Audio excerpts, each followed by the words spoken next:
Hello and welcome to episode 32. I am your host, Brenda, owner and editor of thewhetpalette.com blog and owner of all its accompanying social media, Instagram, Twitter, TikTok, YouTube, and Facebook. If you aren't following on those, now you know, come visit me. Today's guest is Gina from MiamiFoodFamily.com. Miami Food Family is mostly active on Instagram, featuring, shocker, food and family content, restaurant reviews, rants, social group, community meetups, and so much more. Welcome, Gina. Hello. Woo. I don't even know how we met. I don't really remember how. I was trying to go back in our Instagram chat, but it went back too long. And I'm like, I think it was Disorderly Blondes. Yeah, but before that, I feel No, and then right. But how did we even connect with? Because Disorderly Blondes, Ernie and I had just sold the last restaurant, and then we were getting into podcasting. We were doing Table Turn podcast, right? And we invited you over. Well, how'd you find Disorderly Blondes? That part I don't remember. Right. So I was trying to figure out the connection, but it feels like we have been friends forever. True. For whatever reason, right? We went to the same high school, and of course, growing up in Hialeah, it's a thing. Inside jokes and a lot of you just had to be there moments. We have crossed paths a zillion times, or we must have crossed paths a million times. I'm sure there's pictures somewhere. Oh my God, that would be so fun. Well, no, you're in my sister-in-law's Kingses. Right. Well, so it was when we went to record that episode, and I saw her picture on the wall because you were living at your in-laws. Right. I'm like, I've been here before, and it turns out I had been there when I was 15. You see, so that was crazy. That is really crazy. And so, okay, listeners, you have been warned. There will be a lot of Cubanisms and Spanglish on today's episode. You have been warned. Absolutamente. No, absolutamente. Okay, so Gina, can you give our listeners a summary and insight into your brand? Estás en todo, and I just cannot keep up. That's an interesting question. I'm definitely multi-passionate, and I know that that's like a trend thing now. So I hate to use the term, but the truth of the matter is that I actually never heard that term. Multi-passionate? Yet. No? Oh, it's in the business community, okay. The most I would say is that I'm a creative, I'm a strong writer, and I'm a connector. I love hosting. And not just in the capacity of a restaurant, but in activating community, in having parents together, in having, I was always that homeroom mom when the girls were growing up. Same. But mostly because I just wanted to control everything. Well, I love I am giving, but I just wanted to have control over. But you're also very good at organizing. Yes. And so it's recognizing those gifts. I'm very good at organizing. I'm very good at taking everybody's needs into account and then finding the right path. And so rather than finding a job, because I'm not employable. You are absolutely employable. No, You're like, sir, I'm bored with this company. Yeah. But ma'am, it's been 3 days. I don't want to right now. Yeah, I don't want to do that. Which is kind of why I fell into the restaurant world with Ernie. Because it's so changing. It's ever changing. Right, Every day. It's always different. It's always different. Right. And it's always fun. And you meet so many people. And you're hosting and, curating an experience for people. Maybe that's it. I'm a good curator of experiences, be it homeroom mom experiences or being, we've had a lot of baby showers and weddings at our restaurants before. So there's a lot, I feel a lot of joy in bringing people together and seeing their event or their time together as family come to life. So I know you mentioned it, so let's go into that. I know you had a couple of restaurants, Sandwich Shop in downtown Miami and Mixto in Miami Springs. But in Gina's world, where does food first become center stage? Run me through that timeline in your life. At what point does it turn into food, like the restaurants? It's ironic, and I'm sure that when my parents hear me on these kind of podcasts, they probably roll their eyes because I was the worst eater. I was such a pain in the butt. You're still kind of picky. I am kind of still As picky. I've learned. Yeah, this is true. It depends. She does not like mushy Maduros people. No, no mushy nothing. Insert eye rolling here. It has to be mushy and sugary and super ripe, Gina. I will not eat ketchup, so that mayo cachu ni me lo enseñe. Okay. They also did not have ketchup at her restaurants. I did not. I know that. Which was a big thing. That was an interesting thing to negotiate, and it was a hard stance on my part. So growing up, I was a terrible eater, but my grandfather in Cuba, who I never actually met, was a baker. And I've had a lot of very good cooks around me. You know, my grandmother was an excellent cook. My father-in-law was an excellent cook. And so through their patience and guidance, I started kind of opening up to the idea and the richness of like our cultural foods. And through my travels, for a long time, it was more about like, let's try different things. So traveling here, right? You were born here. I was born in I was born in Hialeah Hospital, Hialeah. Con Dr. Vallejo, que en paz descanse. And then he was a partero for my kids too. I mean, keeping it in the family, right? So growing up in Hialeah, it was all bistec empanizado, arroz blanco, y tostones. Right. And my rice could not touch the empanizado. Oh, you were one of those. Okay. If there was any empanizado on a grain of rice, I wouldn't touch it. But then I started traveling. Did I ever tell you that I thought I was allergic to pasta? No. I thought I was allergic to pasta because my mom would overcook the pasta. Because she was one of those, grew up here in the US. Mm-hmm. She got here when she was 8. But trying to do that hybrid home cooking. So she did a lot of American dishes, and we had a lot of baked chicken and like vegetables. But there were some dishes that maybe she didn't really understand how to make, like pasta. So she would boil the pasta and then leave it in the water.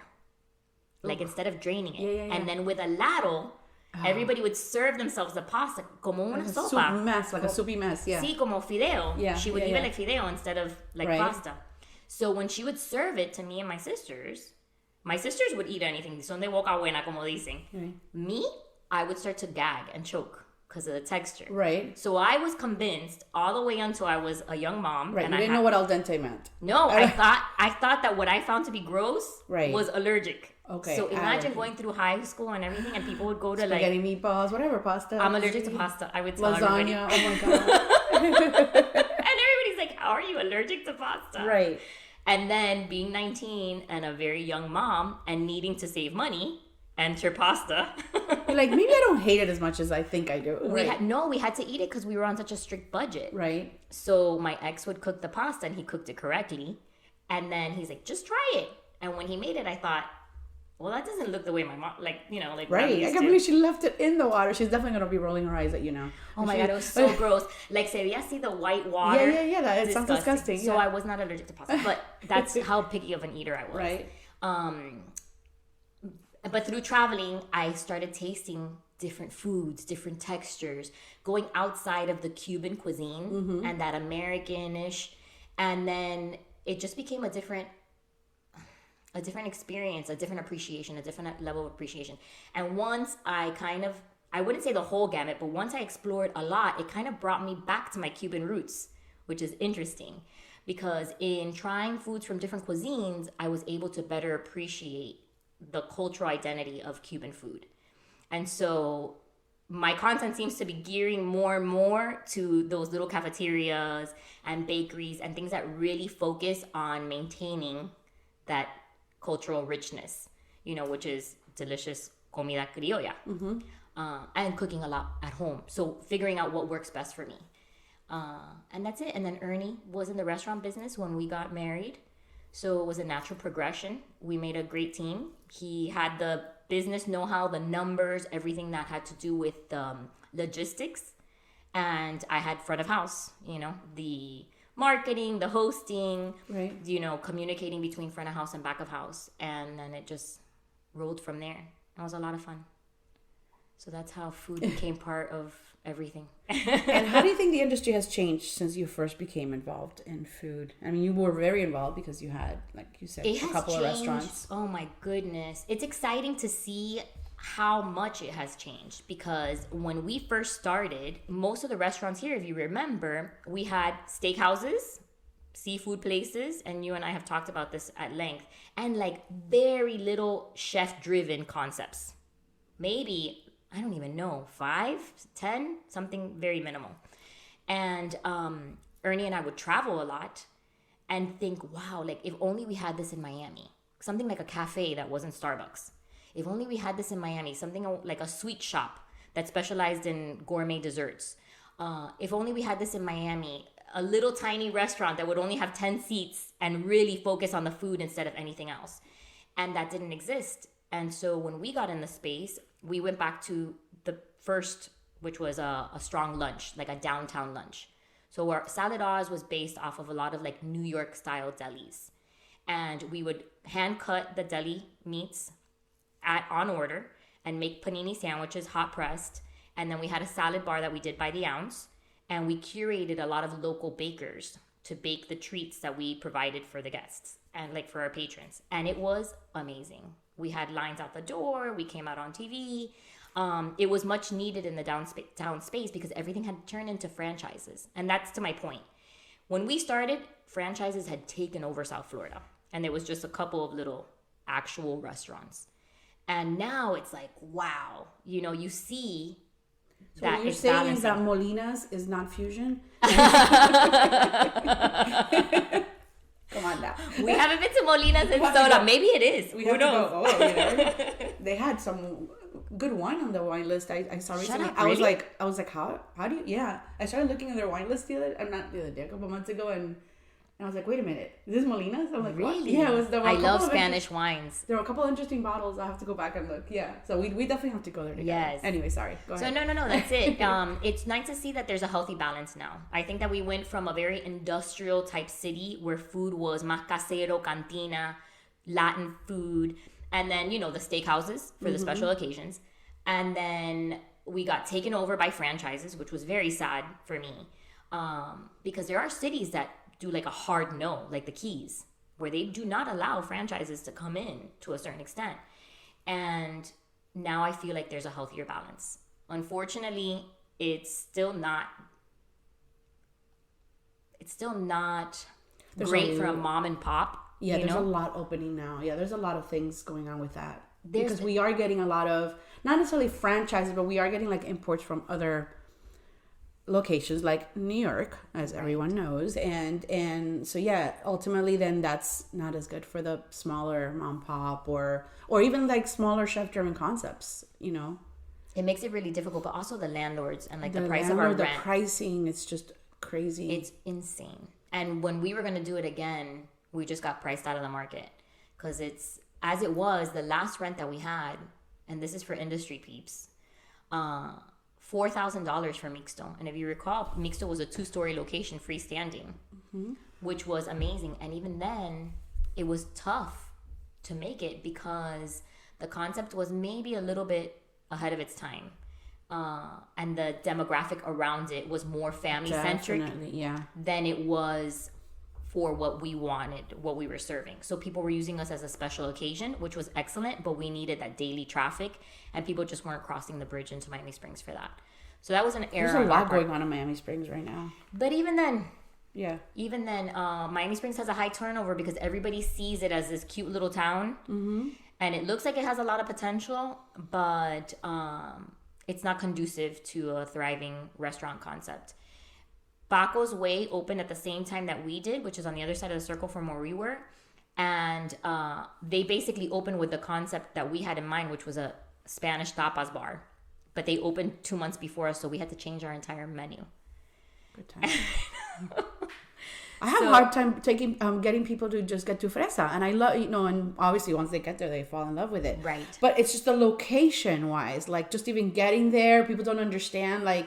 And I'm thinking it's a direct shot, like straight from Palmetto, or if you come from the east, like from like 112. But like people can't picture, so I imagine that's a lot of that is Fresa was the one same. of the reasons why I went to Miami Springs because they were doing so well. Yes, that I thought there's a market for this. Right, like one of those, like if you build it, they will come. They will come. I thought they are paving the way for Hialeah to really. And they really are. Side note, I feel like East Hialeah is just going to blow up.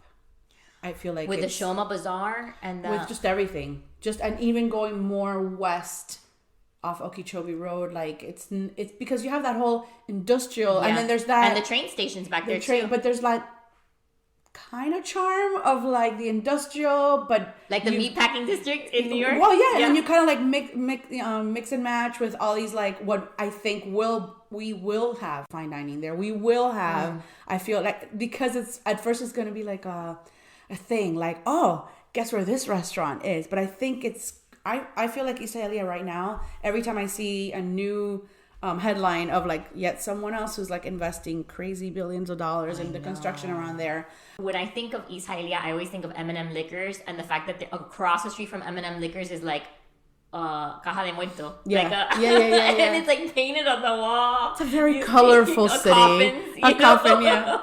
I haven't been to that area where M&M Liquor. And oh my God, is in a nightmare. years. Yeah. I'm excited, but I'm also more excited about the existing landlords in these shopping centers thinking we need to revamp what we're doing. And they're just tearing them down and selling their land. That's what them. I think the majority. Really?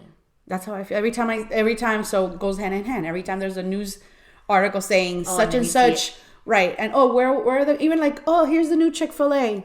Where's it going to be? Well, we're tearing this little shopping center down to build this tower or this Chick-fil-A or this whatever. That reminds me of Badillas in East Hialeah. Did you ever go to Badillas? Yes, Badillas. Oh my God. I think the building they knocked it down and made a Subway. Yeah. Badillas. I used to go to Badillas all the time. Yeah. And where Shoma Bazaar is getting built. I haven't been to the Shoma Bazaar. Well, that building had a little shopping center that on the corner was a cafeteria, and I swear I closed my eyes and I could see myself sitting on the stools at the counter. I don't remember the name. They did the Doral. I haven't been to the Doral one, and then I'm not even sure where the new one. Don't even get me started on food halls. I can't even believe they're still building them. Like, why? I don't know. And now they're shutting them down. Time Out Market is getting closed down. Yeah. July 30th, I think, is the last You're paying day. restaurant prices. You're paying sit-down restaurant prices to feed yourself on a tray of food. I hate it. With zero service. Yeah. And then they still ask you to tip. Yeah. I hate it. And you know what's funny? When you travel outside of Miami and you see the food hall concepts in other big cities and other not so big cities, there's a healthy balance. It's not a straight up food hall. Mm-hmm. I went to one in Tampa that I loved, and I wish I could remember the name now, but they had, first of all, every menu was in one big menu, and they had table service. So you sat down. No, you had service. So they came to you and you could order, I want a burrito. You didn't even have to say from where. Just you're on page 3. I want this burrito with this pasta and a frozen drink from such and such. Like That's frozen awesome. drink. And they would just, I don't remember how they charged, but it was one charge. There was not. And they figured it out. It was not a bunch of little, and they had live music. So it was a vibe. So you're in a restaurant vibe because you're getting service, and they're bringing the food to you, so you didn't have to stand and make a line and do like in your Subway. In my brain, that's the way it should have been. Like almost like ghost kitchens, where you have multi concepts and everybody could order whatever they want, like a food court, right? Without having to go, because it is like the one, like the Mia Market one. That's I don't go to them often, but the last one I went to was that. So go to the one place. I went for sushi. Then you sit down and eat the sushi, but then now on dessert, and then you gotta go. I guess that could be fun if you're with a group and. But I mean, like, how many people go to a mall? Right. For a food court? Not mall, but like just a food court. No, you mean that one? They changed the name. We went from food courts. Right. You're right. Yeah. To calling it a food hall. A food hall. Right. And it's just. It beats Sbarro. I don't know, girl. I know. New York's life. What do you know? You're allergic to pasta. You know nothing. Pizza, no. I eat all the pizza. I love me some pizza. Oh, me too. Yeah. It's just too many. I just drove by the one it's called Okidoke. I haven't heard of that one. And we just drove by this weekend, and I'm looking at it like, how long is that going to be there? Like, there's maybe like 5 vendors. And you know what's interesting? They're cute. A lot of them are real. They're built really nice. And they're built nicely, but the thing is that it's very much, people don't know how commercial real estate. It's a hassle. Well, parking. And the parking is a hassle, but the logistics of the way that it's run, it's like a central system. So there's one landlord.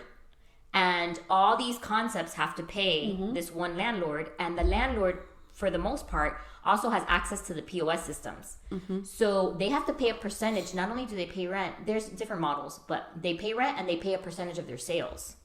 And under the guise that the landlord, like let's say the Citadel, for example, I don't know if this is exactly how they do it, does the marketing for all the concepts.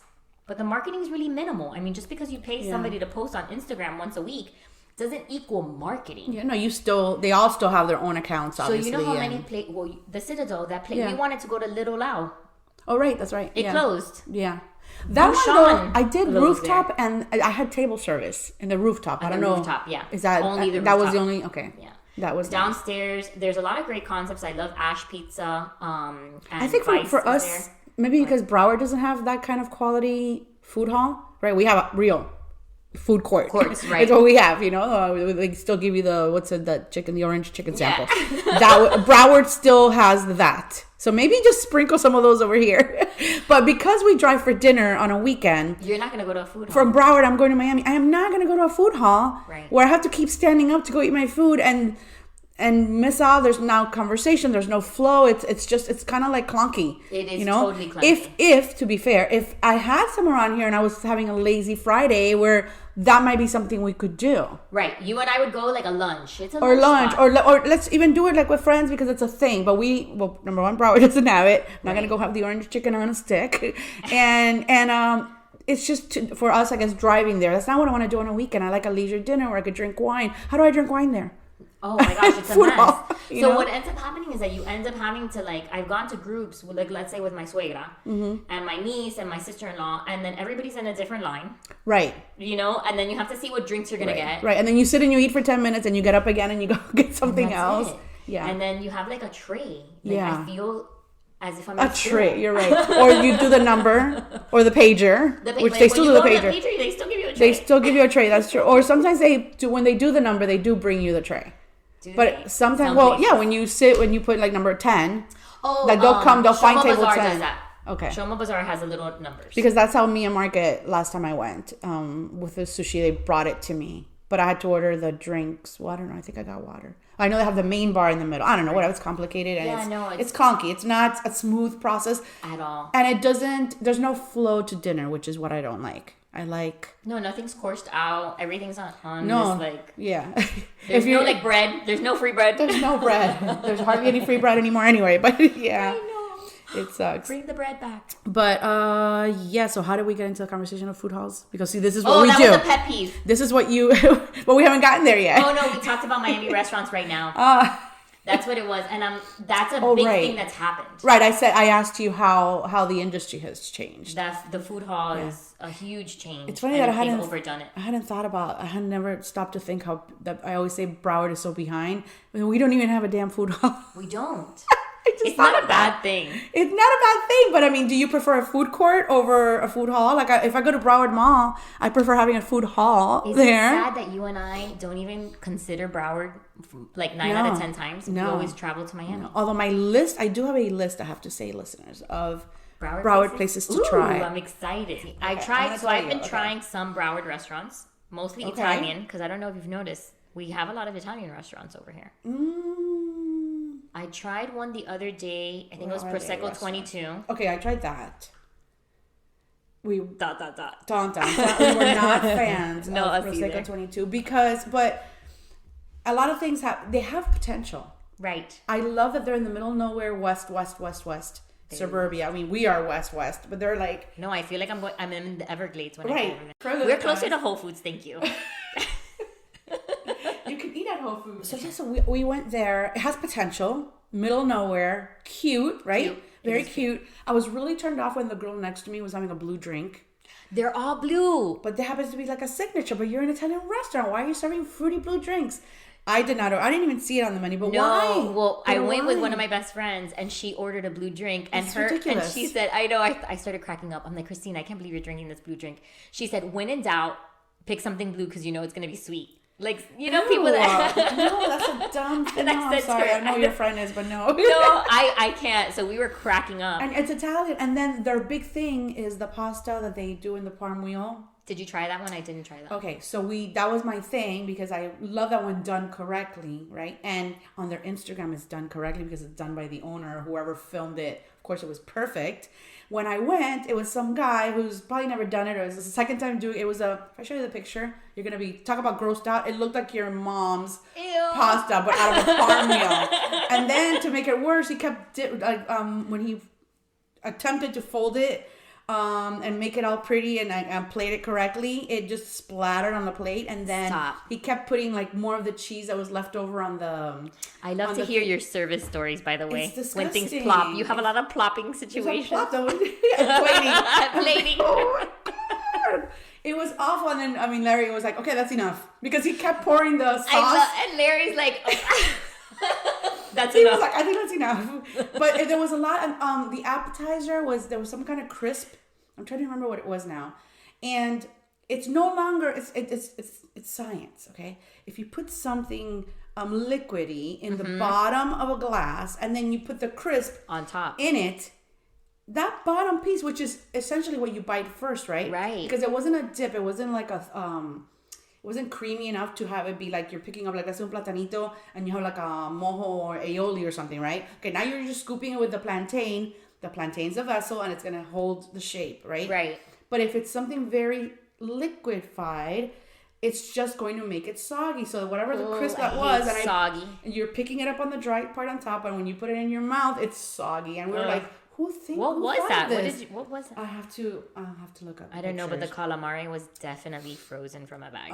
So there was a lot of that. So the place, location, cute, potential, very cute. The service was nice, and service was nice. Yeah. But then they had this beautiful sidewall with all these beautiful wine boxes, right? Oh. So we ask the server, the waitress, like, do you have those wines? Because we were recognizing all the labels, and it's just decoration. Because it's just decoration, so it wasn't on their list.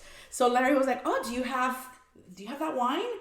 And she was first of all like turned around, like, what is he pointing to? Like not noticing that what's on the box is a wine brand, And she's like, "Oh no, let me ask." But no, we don't have that. And then, "Oh, do you have any of those?" None. Nothing. Or at least she said, or she didn't know. Chic decor.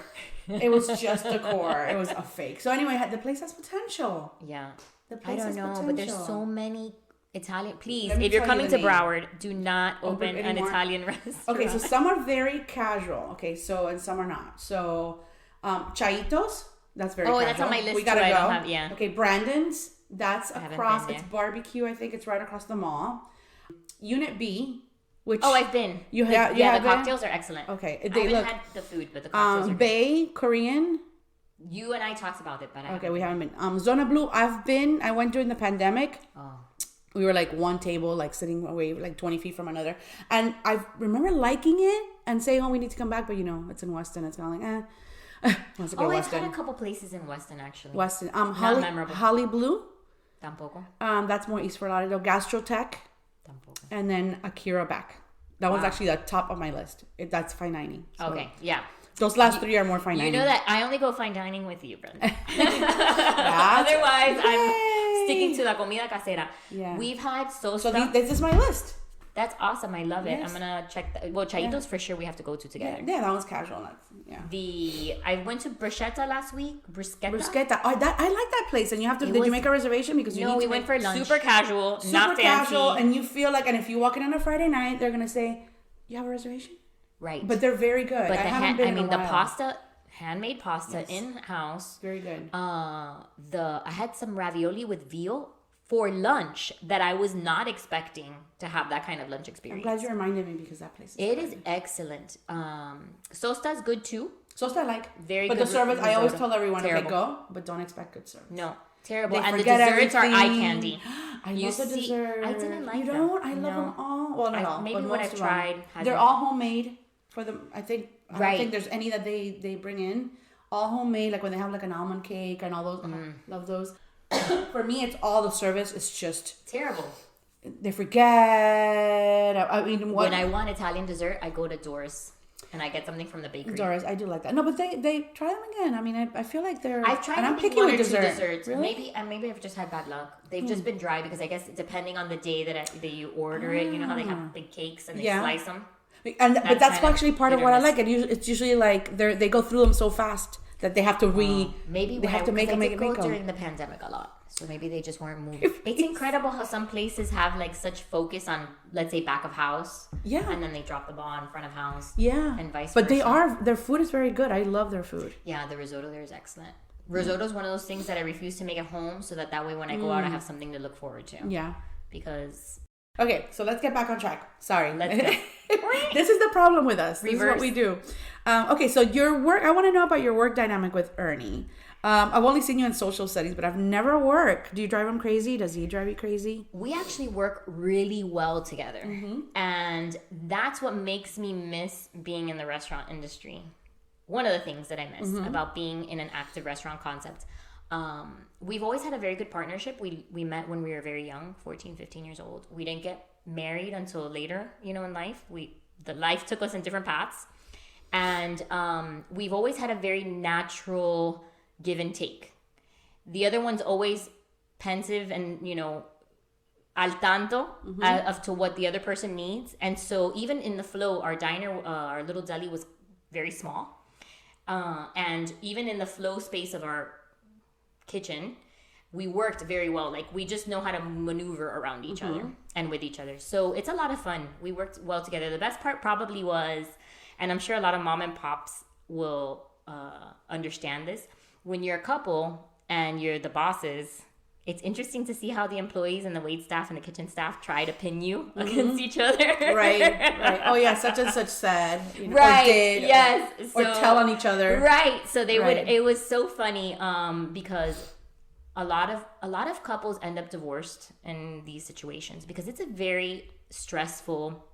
Of course. Tira and coge, and because the employees also, it's very complex.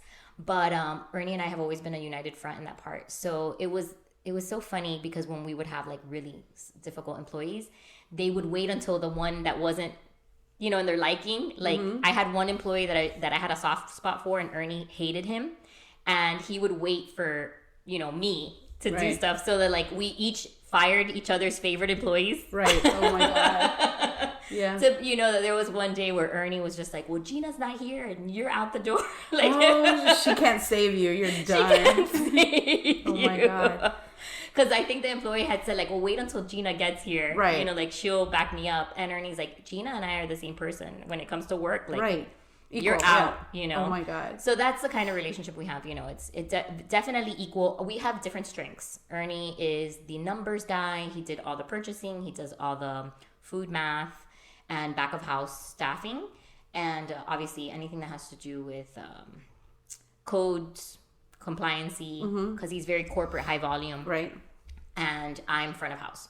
So that's what we're. So let's talk about your current projects. Your current projects.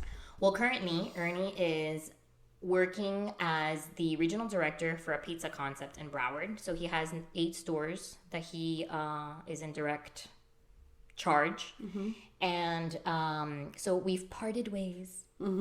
I miss him a lot on a daily. It's very strange to not be working with my partner. But the exciting news is that I'm launching a nonprofit that has a magazine component called 95 South, and that will be coming out, God willing, in the next month. What are we, June? Before August for sure. So that means December. No. The date has gotten, it's the summer issue. It is coming out in summer. Okay. But it's our pilot version, and it's really just to get people excited, to get contributors excited, to give people a little taste of what it is that it's offering, and it's really South Florida centric. So all written by and focused on South Florida.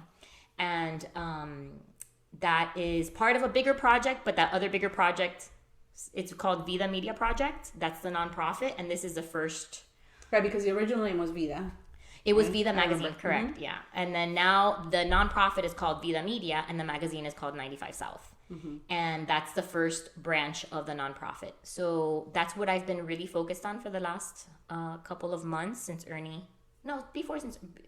Caribe is also part of it. So say what that is. Cuento Caribe is... You have to remember, listeners here might not know anything about you. So yes, true. So Cuento Caribe... like I said, who is Gina? Let's talk about this. Gina is complex. What is Gina doing? I know. Definitely never boring. I hope. No. I hope I never bore people. Cuento Caribe is a project that Sophia and I, my daughter, started about 4.5 years ago with the purpose of archiving the Caribbean American immigration experience. And it's a media project that will live in video concept, and with the goal of landing in the Latin American Hispanic Smithsonian Museum. That's our dream goal. So to have a basic, like a documentary of a collection of stories that would live in a national archive. And so that's Cuento Caribe, that's also under Vida Media Project. So we have 2 different branches for right now. And then the third component would be community activation, which is those community events that I've been hosting for the last year and change. That's also part. What community events, Gina? So we have, I know, and it sounds so strange to say it because I haven't done one in a couple months. So Miami Social Club is the community space, and we do things like beer tasting for couples. We do ladies events, like wellness events. We just did an ecstatic dance spring celebration, and we did like a planting ceremony. So it's really about thinking how can I better serve our followers, which are mostly families, Miami native families. So they're not really exposed to things like, or they feel strange about things like a cacao ceremony or, a beer ceremony. Like people that just are so focused on raising their kids and doing the daily grind that they kind of forget to treat themselves. And so I curate different events that gives them that little treat in different capacities, whether it's a meditation for women, whether it's a beer drinking for couples. So it's a lot of fun, and it allows me that creative space that I don't get bored. And then your ongoing YouTube the series. Miami Food Families. Yeah, we do. So that was born from Cuentos Caribe and giving it a different branch where we wanted to archive recipes for future generations that don't have a copy of Ni Sabía Por. And even if they did have a copy of Ni Sabía Por, they wouldn't know what to do with it because she wrote. Oh my gosh, yeah, it's really hard to follow. Yeah. It's very difficult to follow. But also I'm talking about like the following, like going around town, like also like the best quests. I love those. Yeah, the quests. Yes. And really, really going away from what's trending in terms of the food media space and focusing on what makes Miami, right? It's not the milkshakes that you can get at Boca's, and maybe you can get it at another big city. Around? Yes, it is. And the milkshakes are trash. They look really cute, but they're trash. Right, they're Instagram friendly, but that's it. So it's kind of like the my content is like the anti-Instagram. Like it's not food that's necessarily like super exciting to see, but when I do reviews and I concentrate on the writing, it's really saying like this is what you're gonna get. If you're looking for the best bistec empanizado, I'm going to help you find it because, girl, I've been looking for the best bistec empanizado outside of my own house. But wait, so let's go back. So Miami Food Family. So you do so I was commenting how I love your series on YouTube, which is related to Miami Food Family. Right. Which is both the ones you do most recipes and then the quest. So the best pan cubano, the best croquetas, the best pastelito, right? That kind of stuff I love. And then your daughter does the recipes, which I love her. You have to watch her. And I keep telling her she needs to come back down. She lives in DC now, and I tell her this is your space. She really has the gift of not just gab, but like it just flows. She's like, I want to keep watching whenever she's Sophia, on screen. are you hearing this? Get over here. Because it's just even just her facials. She's excellent. She's very expressive, and yes, so she's. Thank you. Yeah. I don't know where she's gonna end up, but I hope she's very talented. We always thought she was gonna go to culinary school. Like charming. I don't know. There's just something about her. Yeah, it's true, and she knows it, and she keeps eventually we learn to listen to their mom. Too. I know. We were that age too, and we had to find out things on our own. Yeah, so, I'm hoping because it's such a fun space, and we have so much fun doing it too. And I've noticed that in terms of my work. The reason why I say I'm not employable is because I thrive the most when I'm working with family, and it's exciting for me. And sometimes it's complex, and that idea that a lot of people are like, "Oh, you shouldn't work with family." I think the opposite. Mm-hmm. I think that there's so much. I guess it depends on the family, because I always say that. Yes, our family. My family is we get into fights all the time. Yeah. I think currently one of my sisters is not talking to my dad. My dad wasn't talking to me for like a month. Right. Yeah. You don't. We are not easy, but we work really well together. And yeah, there's drama, but isn't there drama if there's no drama, then there's no progress, I think. Not to say if there's no drama, if there's no tension, there's no progress. I always think of the bow and arrow and how like to be able to shoot forward, you have to kind of pull the bow back and there has to be a point of tension before you release. And then there's a release. And then you project. And then you go beyond what you expect. And that's very much the way I feel about my family dynamics. You know, the idea that, oh, no, because you guys never fight. No, yeah, we fight. We fight, of course. There's no such thing as that. I always say that about The Bachelor. You know, in The Bachelor, when they go meet their families at the very end, right? The final three. Yeah. And I'm like, Larry's always like, God, that would have been funny if I would have had to go to your house for the Bachelor. There has to be tension. Because you go, these families are like the mom, the dad, they've all been married 40 years. And then the perfect siblings with the perfect nieces and nephews. And I'm like, how do they find these families? I'm like, oh my God. That shit's fake. It looks like a dinner party where I'd fall asleep. I'm like, I don't want to go there. Okay, so let's summarize. So you have the newest project is the magazine coming out. So 95 South. And then the Cuentos Caribes. Cuentos Caribes, and that's a long-term project because production is so tedious and costly. And even though we do some recording, I want it to be at a level that's like very high level. So it takes a little bit more. I know you have a lot of content already with that. We do, but keeping it going. Like one day I want to basically book a session where I curate a lot of different stories and have everybody come through one door and I record everybody's experiences. Right. Yeah. Okay, and then through Miami Food Family is where you have been doing the social events. Miami Social Club, yeah. Okay. And then you also have just Miami Food Family, the account, and that's where when I introduced you, I said you cover food and family and many, many rants. And then you also have Lady Put Your Pants On. Oh my gosh, I didn't know what yes. Lady Put Your Pants On is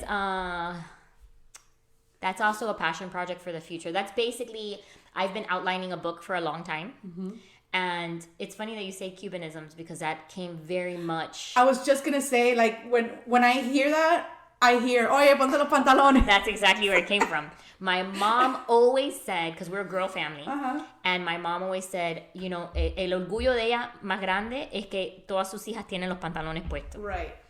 And I thought it was so funny because my mom was not a pant-wearing person. Right. You know, she's always been, my grandmother too, very elegant. They wear elegant pants. I am not a pant-wearing person either. Right. So I totally relate. I prefer dresses as well. Yeah. You know, obviously today linen pants because it's hot.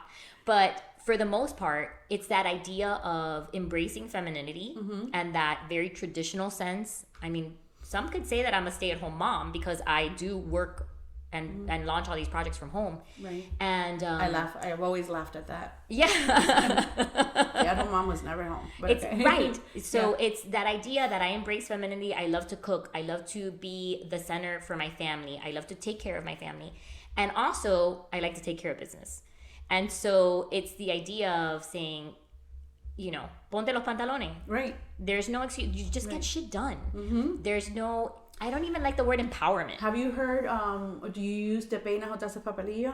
No. No? No. That's so funny. So many Cubans have not that I asked. Some people have, te peinas o te haces papelillo. Oh, no. So apparently papelillo comes from, I guess in the old days to do a perm. Oh. You used to like have to roll each piece with un papelito. Oh, so it was un papelillo. So it was like, o te peinas o te haces papelillo. Like make a decision. Make a decision. Go. And I definitely grew up with that one with my mom. But every time I try to explain all the Cubanisms to Larry, he's like, you people have so many fucking sayings. My dad is the king, and every once in a while it comes in my brain. Right, like guisazo? Like guisazo? Well, no, the guisazos, I grew up in Hialeah, girl. Every sidewalk had guisazos. Yeah, well, Gina and I went to lunch. I don't even know how the conversation... Oh, because you said guisazo tea was good. And then I said, we were talking about kidney stones. Yes, you said yepa guisazo. No, guisazo caballo. Something. And I was like, guisazo? Like the ones I used to get in my socks when I was little? Yes. If you walk through grass. Yeah. And then I followed up with, I haven't heard that word in like decades. Guisazo. No, my family's very Cuban, so I hear the Cubanisms all the time. That's so funny. And then when I want to remember, I don't remember. It just comes naturally. It just comes naturally. Yeah. Like yesterday when you posted about Materva. Say it. What is it? Si manejas, no tomes. Y si tomas, toma Materva. Like, the moment you wrote it, it just came to me. Like I was just going to write it and I was like, oh my God, I grew up. And I remember the commercial with the guy like holding the Materva. And the commercials back then were so good. They were. I remember so many of those. No, what is it, Masola? No estás sola con Masola. Con Masola no estás sola. so good. Yeah, they need to bring that back. They were. I can't stand the commercials now. They're terrible. Oh God, there's no jingles. There's no rhyme. That's the thing. There's no jingles. Nothing. Yeah, no cute, catchy. Right. You know? The phrases. Yeah. I remember for years I used to go around singing that it's not too sweet. Yeah, cranberry can't be beat. No, ginger ale. Canada ginger ale. It's not too sweet. Oh my God, we could be here forever doing those. Okay, so back on track. So, what do you think of Miami's current food media? What I think about food media right now is that it has actually stalled. I don't know if you've noticed. Yes, it has. Since the algorithm changed. Okay. The crazy food bloggers, like the ones that were doing all the trending thing, has simmered down. It used to be a lot. So I don't know if they're just not getting traction or they fell off my feed because I don't interact with them that much. But I have noticed that it has minimized. It could be also Instagram fatigue. Perhaps. Because, at some point, how many shakes are you going to follow? And how many cheese pools are you going to watch? And how many, and at the end of the day, all of those posts are paid. Right. Well, we know that's a whole, that's a whole other Pandora's box. But I'm saying like the actual content, maybe that's what it is, that we haven't been seeing as many clickbait type shots. Maybe because the content style has evolved, and I don't know, it's not as obnoxious anymore. But then again, I don't follow a lot of those accounts. Right. So maybe, I think that what something happened like 3 or 4 months ago, and I am not as annoyed. I'm seeing a lot more. For me as a writer, to see all these things trend and go so hard, and even still, I average a decent. My likes have also dropped. My followership has dropped. It used to be a lot more viewership, but there's more quality interactions now. Right. I'm getting DMs of people actually going and experiencing the foods or the places that I am recommending. So it's interesting to see the evolution. In that process, I would say that my favorite accounts tend to be accounts like yours that are very detailed and really lead me to something like your podcast. Like I think you do that very well. Like you catch my attention, and then I end up wanting to hear more details. And then something like I had just written down Mary Orton, who she does. It's so funny because she's kind of comedic, but she looks like that old world money. So she always has like these beautiful earrings and this beautiful interior, and her daughters all dressed the same. Like Palm Beachy? Like Palm Beachy, but I think she's in New York, like upstate, like a very upstate, She used to live in New York and now she's in the suburbs. Okay. But what she does in her page is that she has like formal dinners and she kind of makes it funny, but she's also showing she's showing you her beautiful spread. Okay. So I like that it's combining a little bit of comedy with a little bit of design sometimes. Like she went to a design show and she showed what's in style now while being funny. So I like that people are kind of doing a hybrid type of content where I'm not just seeing pictures of a cheese pool. Where there's multimedia somehow. Either there's writing and pictures, or there's video, and there's a little bit more intention and work rather than just posting and getting a bunch of likes. I tend not to, and then people send me stuff all the time. Same. I'm sure that annoys you. It annoys me. I know. And I read newspapers and I read releases. So for the most part, I know what's going on, and it's also a lot to cover. Like people ask me, "Have you been here?" No, not yet. I get excited about people DMing certain things, but if it's a trendy thing, right? I roll. It gets me so upset. I have like a standard reply to collaboration requests, like from restaurants, and I feel bad, and that's such a can of worms. But like, I feel bad. Did you have a small restaurant asking me to go? Right. Send them my way. And then they're asking me to go and cover them in return for food. Right. Right, and then you can't be honest about your. And then right, so then I often what I always say is I don't do collaborations, which I don't. Right, neither do I. And I am definitely not for pay, not for free food, because part of my thing is I cover very candidly the restaurants and all of our opinions. We're out there and we're saying it, so you cannot treat me to a place, and then now I'm kind of stuck like, thank you so much for treating me to a dinner. You know, you spent all this stuff on me, but I hated it. So what am I supposed to do? Either just not talk about you, right, or post it out of like obligation because you treated me. So I just always explain that. And then I always say, if I'm in the area, I will try and go buy on my own. Right. Having been on both sides of it, when we had Mixto open, right, it was the beginning of the food influencer. Mm-hmm. And we did try influencer marketing. And we had brunches where we had a bunch of mom bloggers that had great following come in and have a free brunch. And we had all kinds of stuff. We had a media dines and all that stuff. If you're a small mom and pop shop, I'm going to tell you right now, it doesn't work. It doesn't matter how many likes people have. It doesn't matter how many posts they promise. It doesn't matter whether you pay them $25, $100. If you pay a PR company $5,000 a month to get you food influencers, likes do not equal patrons. And we experienced that in a way that was eye-opening. It's not real. People are only going to believe, trust, and patronize, did I say that correctly? Places that they know, like, and trust. And it's marketing 101.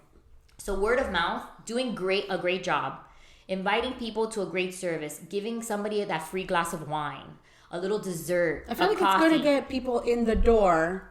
No, it doesn't. It really doesn't. Unless it's something like Julia and Henry, and then the marketing budget behind that is so huge. Well, I'm saying I just went to a restaurant that I felt was getting people in the door last week. We haven't reviewed it yet. Yes. And I could not. We were just sitting there looking around like, are you kidding me right now? A little restaurant, tiny, like Boya de size. I'm going to not say the name yet until we review it. Right. People waiting, standing behind us outside. Ubers kept coming in, dropping off people. But even then, so the magnitude of that. But it's just going to get them in. My point is, right, how are they going to keep the momentum going? But that budget had to have been huge. But they don't. Yes, I guess initially. That budget is huge. Where the mom and pop shops are reaching out to influencers. I mean, it's a mom and pop place.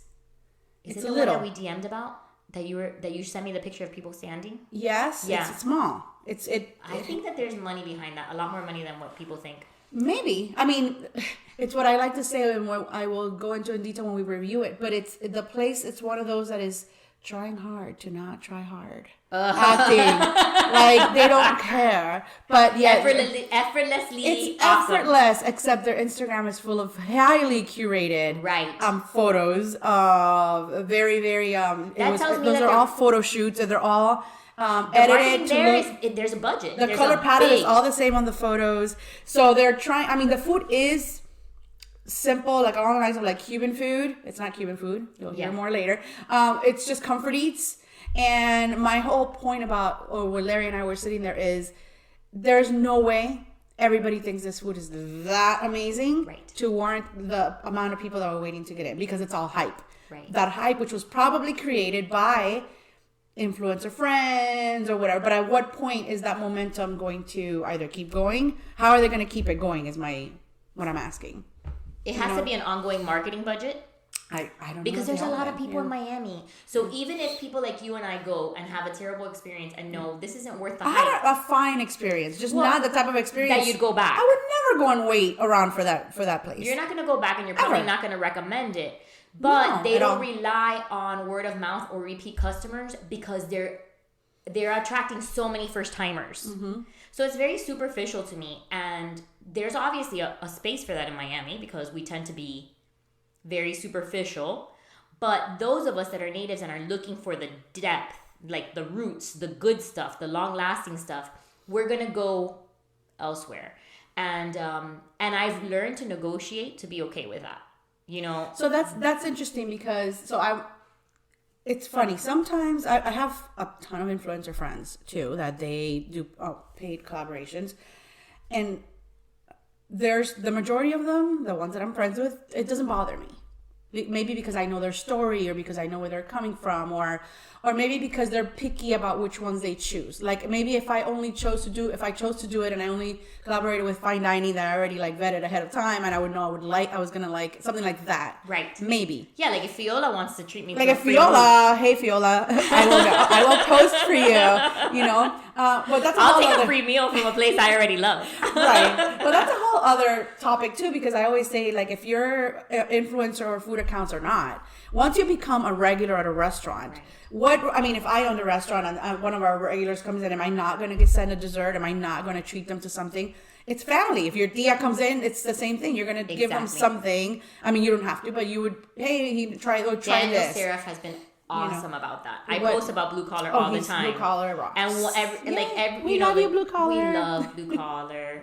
And it's not fancy. No, it is not fancy. But I'm a fan. But I'm a huge fan, and But then my question is, but that's not food influencing. That's customer appreciation. And and busting their ass to be there as long as they have.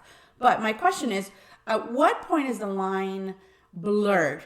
And that when it becomes annoying, that it becomes like people are just pimping themselves out for food. Freaking Jennifer Aniston does it for water, right? We know that she's selling the water, and we know that she doesn't drink that damn water. So, but we're okay with Jennifer Aniston. But why is it okay for Jennifer Aniston and is it not okay for someone else to pimp themselves out for? Is it that we know that the follower is getting duped? Most of the time. Most of the time they're just getting duped because that sucks. And I've also realized that the people that I'm speaking to aren't the same people that are liking and going to those places. That is true too. The Whet Palette followers are not necessarily that. Right. Yeah, you're right. And that's a part that I've tried to negotiate. I've sat with that and I've thought to myself, okay, it's okay that this page has thousands of likes on a restaurant that I discovered a year ago that only got 56 likes. And then now people are sending me that post going, have you checked this out? And I'm thinking. That's funny when I get sent in. Have you been to this place? And like the one I posted, and my favorite, the one that's on my top 22 restaurant list. Well, yes, I have. Yes, I have. If you looked at my top list, it would be on there. Anyway, so we completely butchered Miami's food media.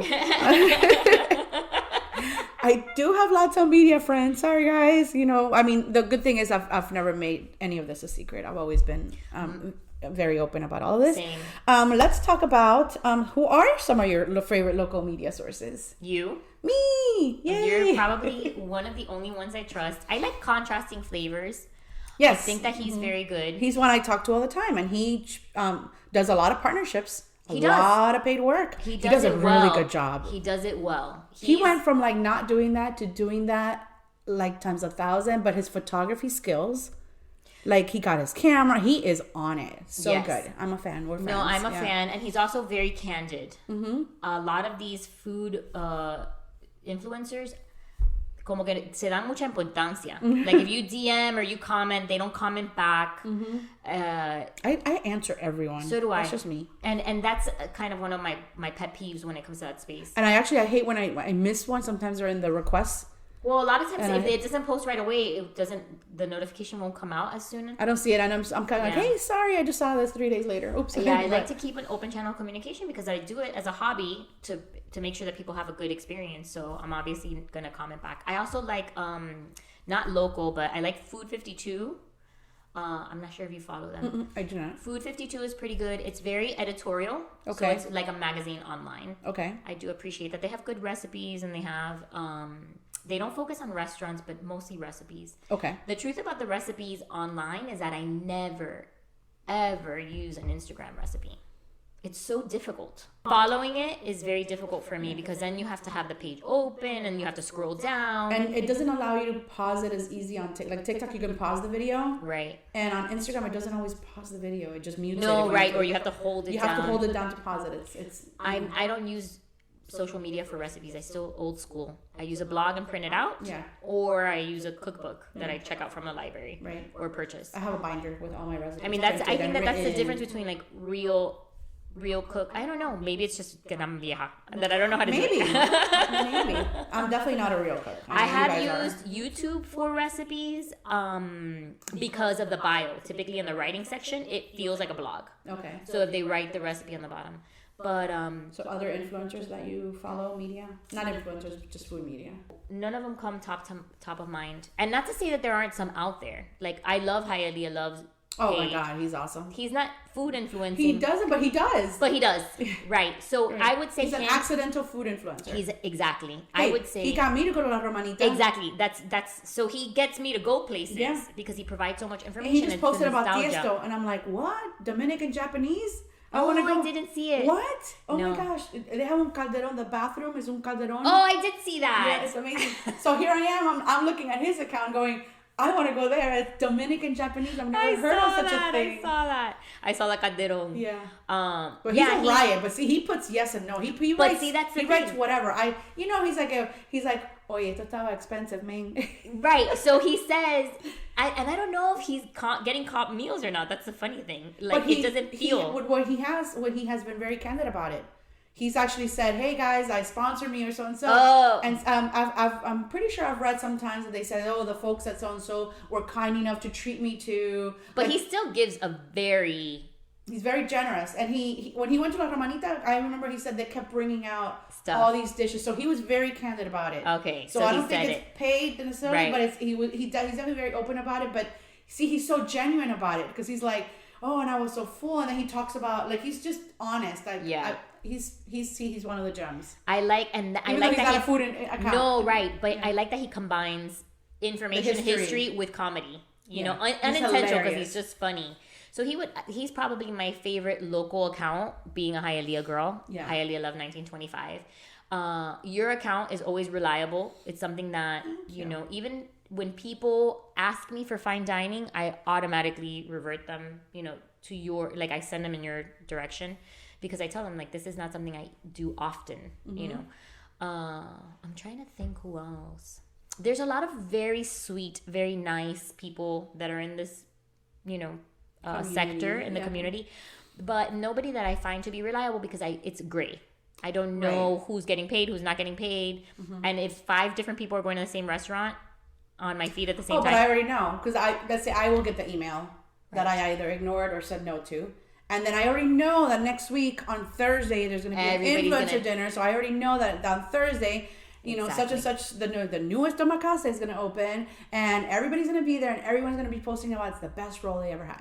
And so that, but sometimes what I do with those accounts have a little integrity, people. Have a little. Listen, at this point, if you want to invite me to all the $300 and up omakases, I will go and be an influencer because that's just getting expensive. But most likely I will like it. Because it's true, but it's true. I'll say it's the best. I will go, right? And we have been burned several times already. So it's like, at what point I'm like, okay, I don't want to go anymore. I don't want to go anymore because it's a lot of money. You know, I'm not going all out for a sandwich that I'm getting comped. That's why I typically avoid the trends. So this is actual, you know, $300 plus per person dinner that I'm choosing to go to. So maybe that's going to be my threshold. If it's a dinner that's more than that, I will go and try it out. You're like, okay. I won't, but I will never say it's the best it is. I can't. I can't. I think it's difficult. It's just it's not this account, maybe. No, and I think that you know who I love, and it's not a food influencer, but she is. I love the old school restaurant critics. So like, and I'm gonna butcher her last name, being the Hispanic that I am. The Ruth Reichel. Oh yes, Rachel. I think Rachel. I think it's Rachel. Ruth Rachel. I know it's spelled different, but I think it's the.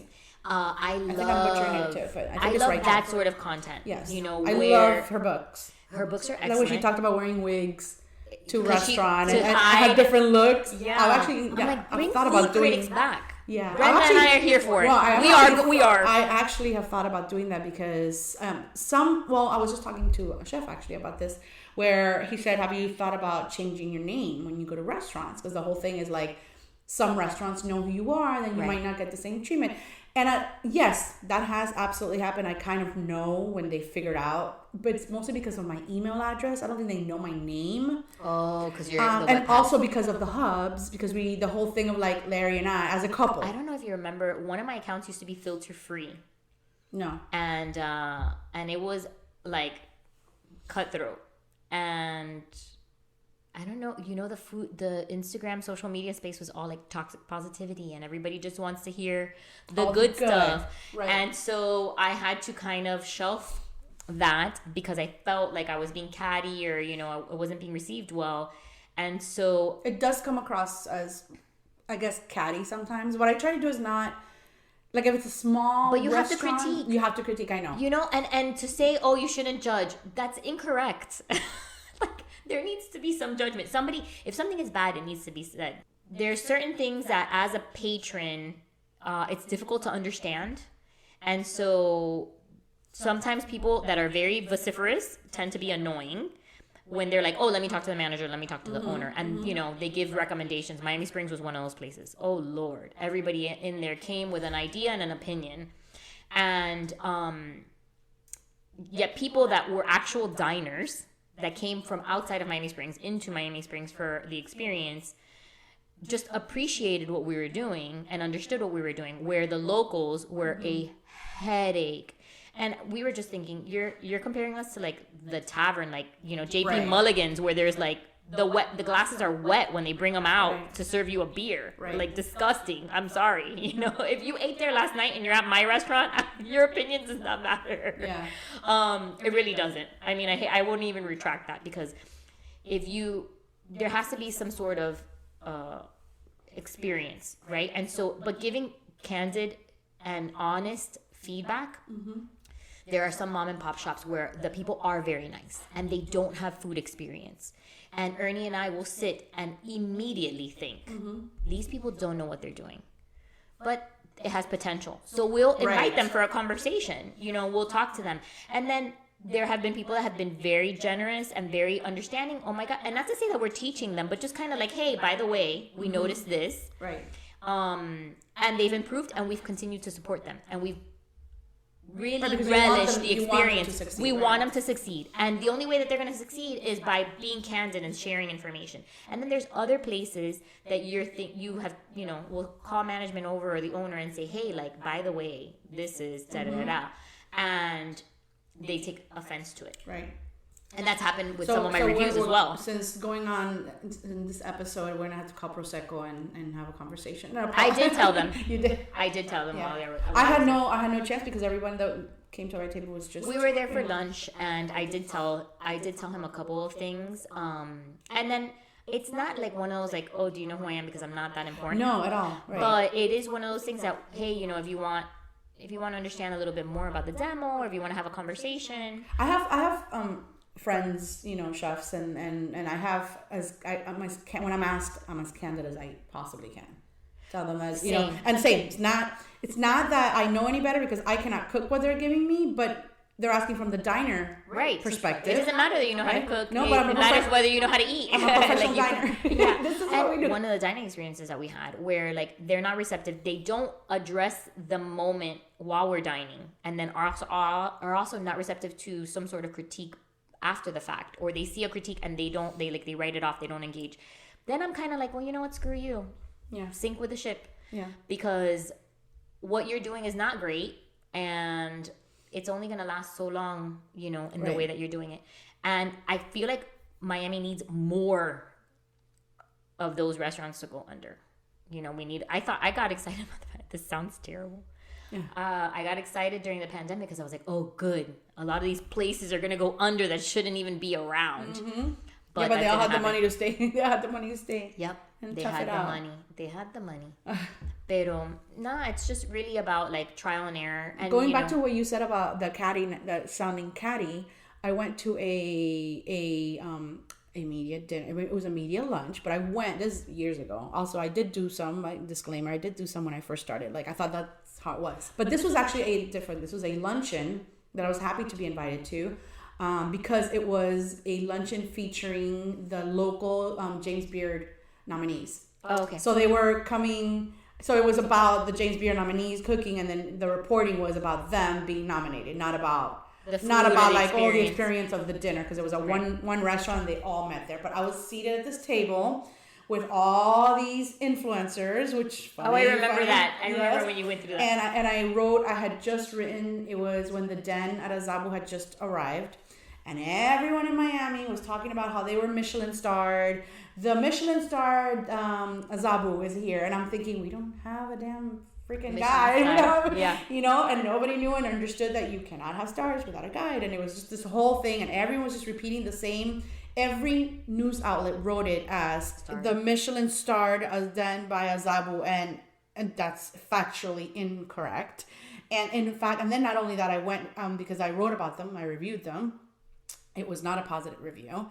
And I went and I researched that the last time they had a star was maybe, they had been dropped by the guy. So not only are you getting it wrong, but in New York, they had not even had a star for 3 years in New York. And it's a different restaurant because it's a Zabu. And then there was the Den at a Zabu. Right, which is like a side. It's two different, it's the omakase. Anyway, so I couldn't hold back. And there was this one girl there, and then she the conversation came up about the new Michelin starred restaurant, and I just kept biting my tongue because I'm like odd man out in the corner. I was like, actually, and I try to be as nice with my delivery. They actually don't have a Michelin star, and the girl was adamant that they had, and oh my god.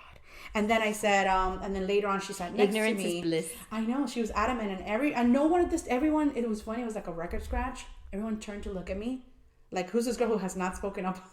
I just didn't feel like engaging, but that just enraged me. Because I think misinformation is the most but nobody annoying said part that's of it. True. Everyone was looking at me like, that's not true. What do you know that? Like, why are you saying that? Like, because they had all written it that way. Right.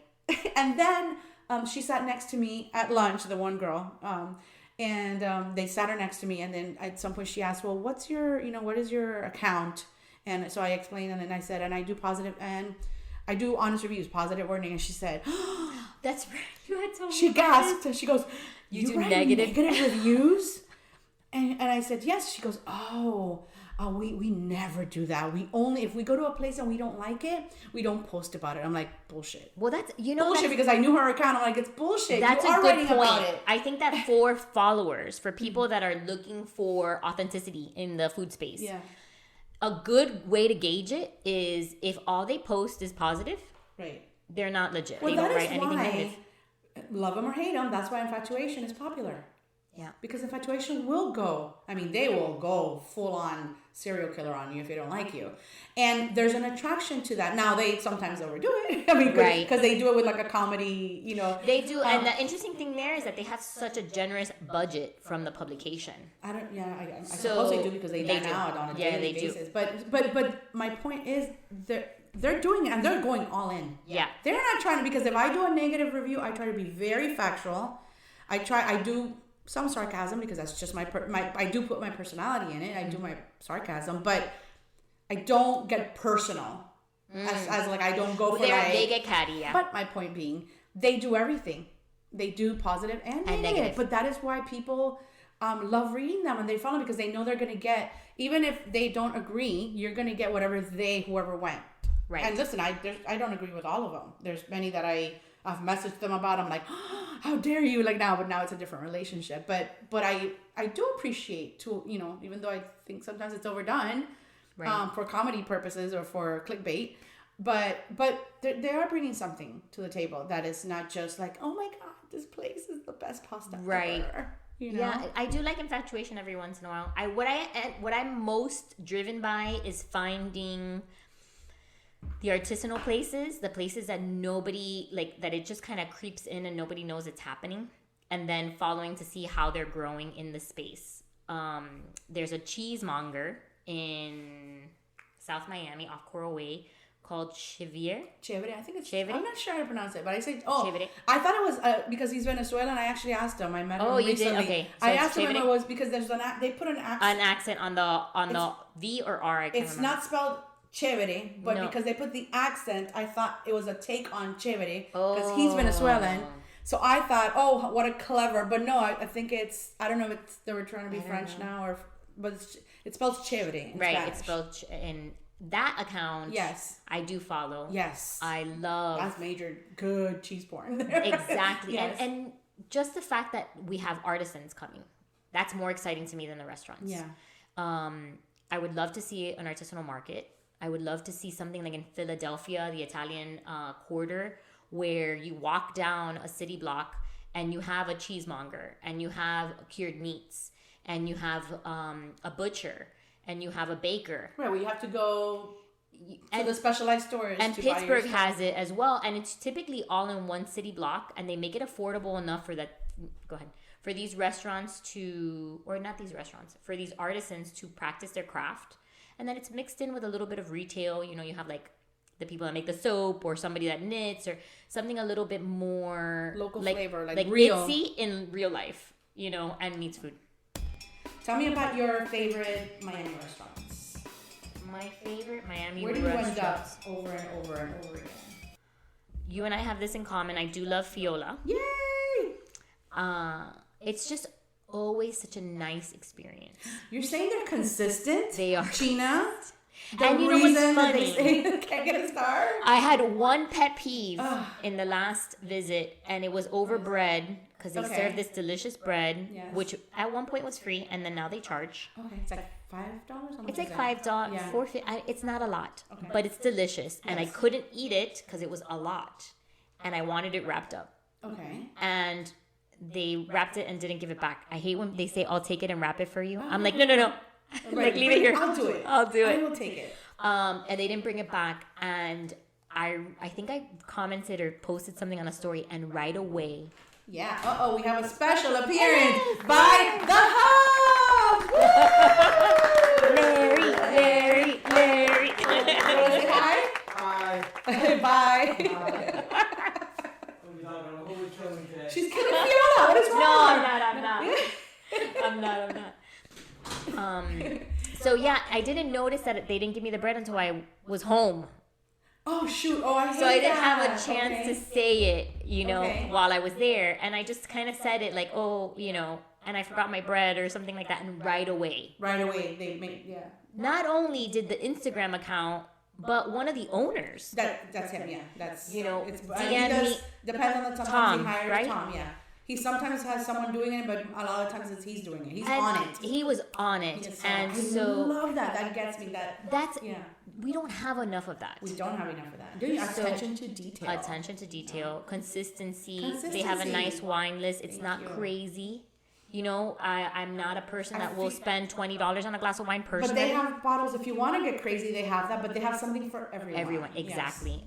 Their caviar service is exceptional. I love it. I love that. And so I'm a little more traditional with my go-tos. I love a Biltmore tea. They were gone for a long time during the pandemic. They brought it I back. have not done a Biltmore tea. I need to go do it. That's one of our favorite things to do. What's the time between like 2 and 5? Sunday between, I think reservations start as early as 1:30 too. They have a harpist. The tea service is That's excellent. separate from the brunch. Do they still do their brunch? Remember, growing do up, do that the was brunch. like the place you went to. For They the do. brunch. I've been to the restaurants there. I forgot like La Fontana, Yes. and I forgot the other one. They It's don't. a They good can't thing hold you a forgot candle. The other one. I hate the other one. They cannot hold a candle to the tea service. Okay, so it's in a different room. It's in the lobby. Okay. It's in the lobby, and they have a harpist. It's a beautiful experience. Very old world. I want to do that. Sounds You like something have I to. would Yeah, love. we should do it together. It's lovely. And it's always consistent. The confections are amazing. The little sandwich, it's a great experience. Another restaurant that more along of that's more like along your lines though, fine dining. Well, yeah, fine service, white glove service, we'll say. But in terms of what we cover, it's hard to say that I have a favorite because I cover so much mom and pop, like comida casera, that changes. I mean, if I could say, like, without a doubt, you can go to this one restaurant and have the kind of food that I hope you will experience in Miami as a native or a visitor, I would say La Viña in Hialeah. But the hours fluctuate. Right. You never know what you're going to Sometimes get. they close at 5. You're not going to go for dinner. It's a lunch Right. space. You know, but they're consistently awesome. It's real cocina criolla. I've never been. But it doesn't feel like it's like your grandmother's food. Like there's some Cuban restaurants that you think to yourself, really? Like there's not even a little bit of cooking here. This is like, I could do this at home. Right. Like a little bit of refinement. Okay. And that sounds a little strange in the okay. Cuban space. But it's just, La Viña is just consistently good. Like I would send somebody there with my eyes closed and know that they're going to have great Cuban food. And Trigo is... I need to make it there. So it's a hard there's two. space. No, it's next door. They opened the space next door. Right, but there's two of them, right? The cafeteria and then the wine place? Right, but they have different hours, so it's still one kitchen. Oh. Yeah, so the place next door, they're not allowed to open until 5 or something like that. Okay. And I've seen them evolve because when they I first have a bookmark opened... for the shakes. The batido de trigo, yeah. Yes. It's interesting because they didn't have restaurant experience. And that was a space that Ernie and I were going to open a concept in. It was Sweetness Bake Shop for those Hialeah sweet lovers. And it didn't go well for her. And we were supposed to open something in that space, but we didn't like the rent constraints. And then this couple came in after us. And I didn't, it was interesting for us. Because I was like, well, we could have had this space. What could we have done? And at the beginning, there was a lot of trial and error for them. Because there wasn't that little extra that made it feel like I'm eating at a restaurant. It felt very much like there was a grandma in the kitchen doing the best that she could to feed 20 people. And that's exactly what it was. It was, the owners are older, and it was his mom in the kitchen feeding people at restaurant prices. Okay. But they have evolved quite a bit. And their new tapas place is also super exciting. The son is the one that's taking over the menu there. And not exciting in the trend space. Just exciting in that, like, we're actually getting a good consistent place that I think has longevity. He came out to the table. He was cooking. He was playing around with a pera en vino, pera al vino, and let us all try, my cookbook club and I, to try the recipe. And he was taking feedback. So this trigo it's a very Cuban cafeteria experience, and it's reliable. But I'm fine with, because I'm not expecting. Right, that's what I like the most. I want someone to come to my table at a Cuban place and be like, "Ay, mi vida, ya terminaste." Right. Right. ¿Quieres que te traiga La viña before, like, you drop something on the floor and she's got it in her apron. ¿Quieres un postrecito? Yeah. And that's it's so funny sweetness, like that. Because that's different. That's legit. That's it's authentic. Service. It's customer service at its finest. And then these restaurants that are coming up are pretending to be more than what they are, and then missing that part. Right. This one restaurant. Definitely missed that. So I would say Trigo is consistent. You're gonna have a good meal. You're gonna have a good lunch at Trigo. If you want a special occasion, Fiola is excellent. I know that I have more, and then I always forget, and then I think to myself, "Damn it! I should have said this place." Well, we love Blue Collar. I know you said that before. Oh, Daniel. I love Blue Collar. And I love them for all meals. Breakfast, lunch, or dinner. Yeah. They're always so good. The other day, we just went in for dessert. And it was excellent. A chocolate cake? Bread pudding. Oh, the bread pudding, of course. The bread pudding. Cayenne pepper. It's so good with a house-made, like, whip. So, yeah, Blue Collars also. I would say I would leave it at 3 just to not go crazy. Because they're the ones that I think have longevity. So whenever you're listening to this, these places are going to be around. Yeah. But, yeah. So what makes South Florida special? Would you live anywhere else? I would love to live. I would love to live in Spain at some point for at least a year or 2, just because, culturally speaking, our family is from there, and so I just want to explore that part. In food, in terms of food as well. There's certain places where you go and you feel like, wow, I belong here in some capacity. Everything just makes sense. And including the siestas. I'm like, I definitely, I need a nap. Yes. I love Spain. I love the food. I love the culture. I love the long meals. I love how casual it is. So I would definitely live in Spain at some point. I also love Washington, D.C. It's constantly moving. It's definitely a place I would live just for a little while, or like a hybrid situation, because it's so fast paced and it's transient. People don't live there for a very long time. Their food is also ever evolving. It's like, so many countries are represented in DC area. So it's exciting in terms of food. They're doing good now. They're doing great. And even for food like what I like, which is very casual, you can find food from just about any walk. Just about. And have a great experience for lunch and breakfast, and then you can also have amazing fine dining experiences. So it's a little more robust, a little more well-rounded. I love New York, but it's overwhelming. I think DC is more my kind of approachable. Speed. Yeah. What makes us special? What makes South Florida special is that even though we are a beautiful city, I mean, look at our weather right now. There's it's a beautiful blue sky. It's been raining for so many days. Everything is so saturated and so vibrant. And even the people were like that as well. Everybody's very passionate. Everybody is very, people are beautiful in Miami. And even though that comes off a lot of times as vain or superficial, there's so much depth. There's so much richness and history already here that it's interesting to explore.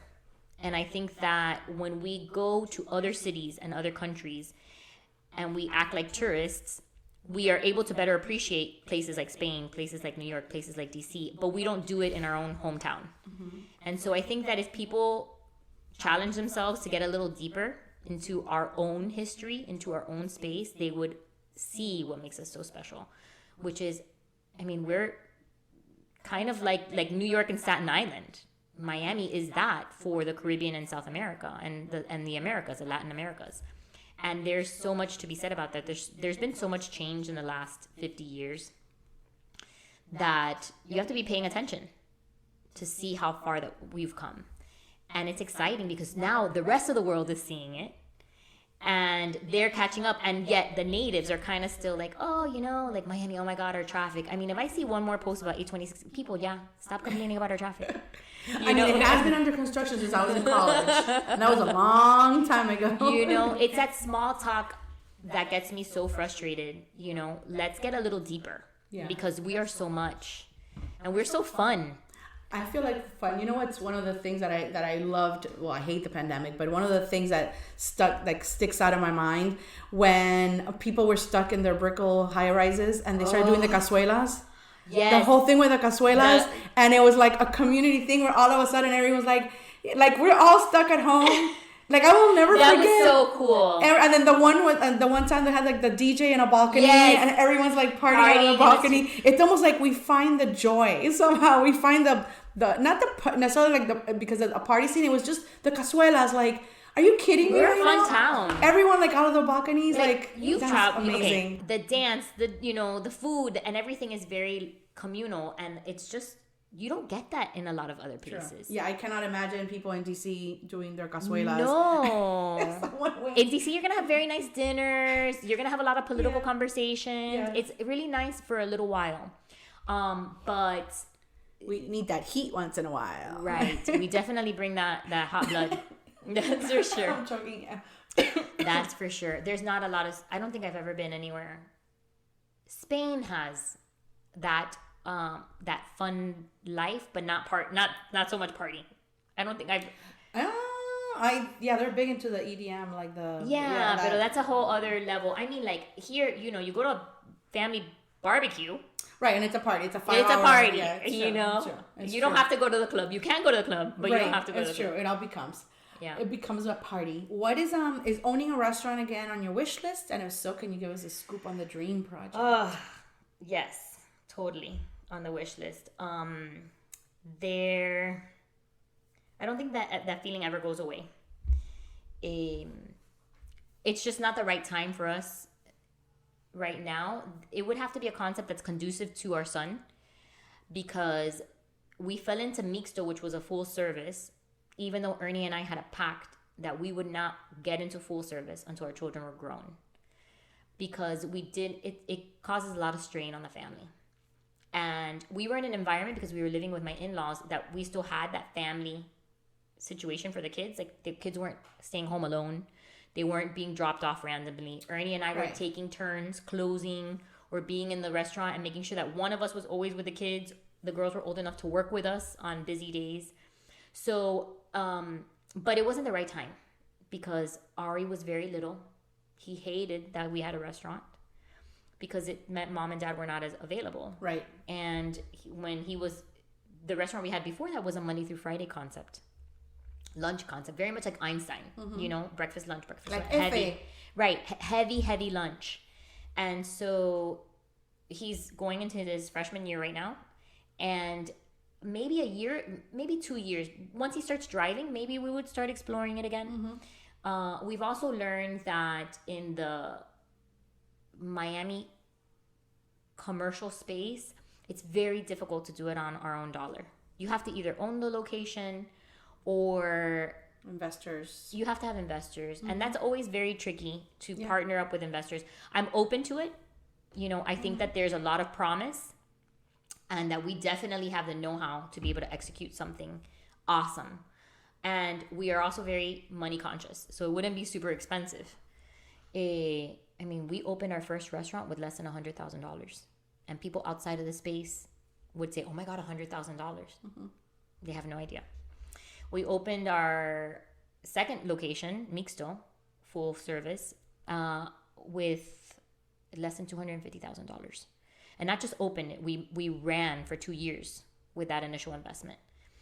And so we're money conscious. So that's a big, that plays a big part as well. Like there needs to be certain things that happen in our personal finances before we can get into that space again. Because it is a huge investment, you know, and we're not immune to the statistic that only 1 in, I don't even, Ernie knows all the statistics, can make it. Because it's very difficult, because it's not just the launching. It's, you have to make it through summer in Miami, which is...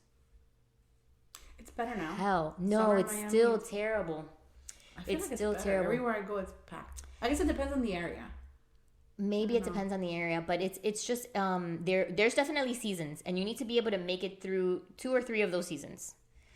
Equipment is very expensive. Most of the equipment places have closed down, like the reused equipment or the equipment repair places. Those have all closed down during the pandemic. So there's not as many resources for mom and pops, you know, and commercial spaces are expensive. So expensive. But we would like to do it again for sure. Especially we have like a notebook full of concepts. Of course.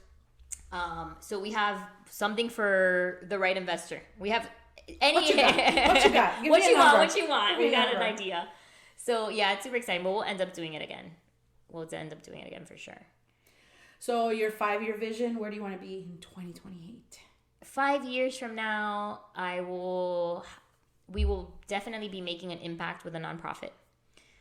The Cuento Caribe will be in the Latino Hispanic Smithsonian.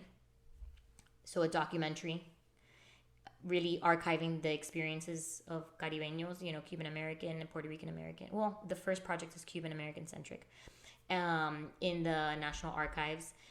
The magazine will be thriving. We'll be able to fund writers and contributors and maybe bring somebody like a restaurant critic, like be the source for truth in the food scene in Miami. And 5 years from it, maybe already launching a next concept. Well, Gina, where can my listeners find you? I am on YouTube. Instagram, TikTok, and Twitter as Miami Food Family. Okay. That's probably the most reliable source for the majority of our fun. Lady Put Your Pants On is still a work in progress. Yeah. And it's definitely more female centric. So it's more the idea of si te quieres poner los pantalones or you don't know if you have your pantalones on, follow me at Lady Put Your Pants On. But in any case, whenever we do any social meetups, even if it's female centric, I always share at Miami Food Family. Cross-reference it. Yeah, absolutely. And hopefully soon at 95 South Magazine, as well as vidamedia.com. So it's a lot. It is a lot. I know. But I'm trying to get it all under that one umbrella. I think Vida Media is definitely going to be that umbrella. Yes. I think that's a good idea. But it's still very much a work in progress as well. So you can start following and you could see us grow with us. Yay! Yeah, follow me. Thank you for the laughs and being so easy to chat with. You're actually really good about not doing too much Spanglish stuff. I'm a little disappointed. I thought we were going to... Ecuaneo no salió. Well, it came out now. But anyways, I'm not surprised that we can't ever get through a single meal in under 3 hours. That's like not in our vocabulary. For you, the listener, thank you for tuning in. As we reach the halfway point of season 2, this is a good time to remind you of several things that are important to me and you can help with. I love bringing you content on my brand. Clearly, I am passionate about all I do. I am not paid for doing any of it, as we stated, unless it's through podcast partners and sponsorships. See, for that, I could do sponsorships. That makes sense. As long as it's not obviously like restaurant related. And if you have an idea for a company that would make a great episode sponsor, please send them my way. I'm also looking for that perfect fit partner for my annual Top Miami Restaurants Palette Awards. Last, and this is the easiest one of all, please share the episodes with other food enthusiasts. You can even rate and review the podcast on Apple and Spotify. It takes seconds and helps so much. That's it. Thank you, Gina. Thank you so Brenda. much. It's always so much fun. Yeah, is there anything else that I didn't mention that you want to mention? No, Or you not think that I can think of. we gabbed enough? No, Okay. you do such a good job of everything, Thank so you. organized. So I think Thank you. everything is good. Yay. Until next time. See y'all. Bye. Bye. Woo. Gisasso crew. Gisasso group. Boom.